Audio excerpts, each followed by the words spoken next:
Now, a United States-based skier is vying to become Jamaica's first ever competitor in the sport of alpine skiing at the 2022 Winter Olympic Games. 37-year-old Benjamin Alexander came to the island recently to meet with the leadership of the Jamaica Olympic Association, JOA.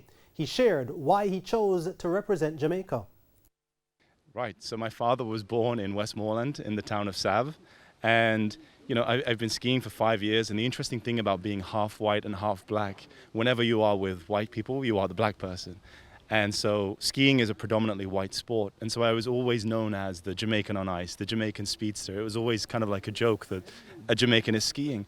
And so when I thought about this idea to potentially represent or get to the Olympics, it wasn't a question that I would try to represent Jamaica, especially with the heritage of cool runnings and the strong story that came about because of that story of the 1988 bobsleigh team. Alexander says he is here to try to seek sponsorship support from the umbrella organization and says he expects to be qualified for the 2022 Games in Beijing, China by early next year. So on a numerical basis, I'm halfway to qualification. I believe that I should be qualified by the end of April 2021, which is 9 months ahead of the deadline of qualification, which is January of 2022. And Alexander, who started skiing only 4 years ago, admits he has a lot of catching up to do, but says he has been working double time to improve his craft.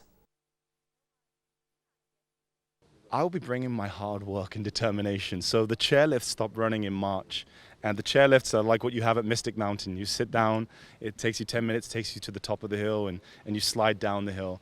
When the chairlift stopped running, I was faced with two choices. Either I stop skiing, or I put the skis on my back and I walk up the hills.